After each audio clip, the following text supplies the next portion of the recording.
94 Walf Sénégal dellu si na di leen siyaar di siyaare mboolem ki toppal 94 Walf Sénégal seen analyse chronique yi nga xam ne leen ko defal saa su nekk ci réew mi ak bitim réew jaajëfal nañ leen siyaar nañ leen wéy leen di toppal 94 Walf Sénégal ñu àddu tuuti rek ci gaal yi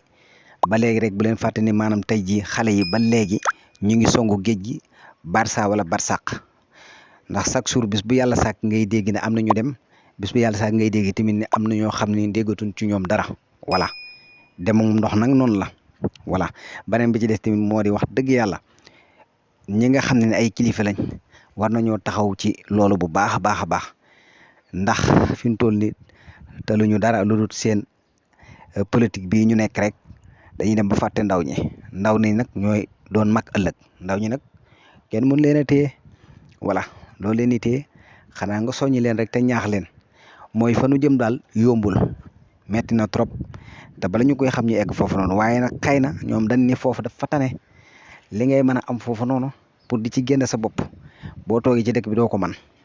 loolu moo leen di tax ñuy dem mais bu fekkoon tey jii la waroon dëgg def nañ ko ci ndaw ñi kenn waxatu ko kan daal nañ leen bàyyi xel bu baax a baax a baax xale yi nag man li ma leen di ñaax mooy yombut waaw ndox mi fi mu toll nii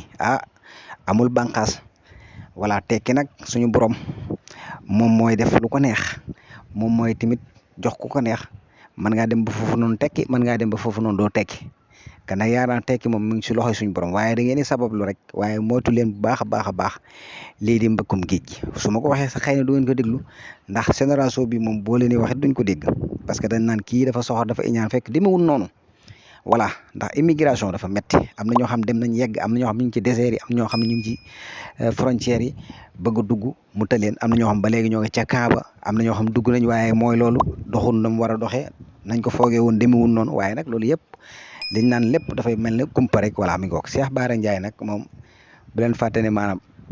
mbirum wér gi yaramam mag ya ci ajo yooyu noonu wax dëgg yàlla chaque jour saa su nekk ñu ngi koy wax ak di ko signaler kon nag nañu taxaw ci ay mbiram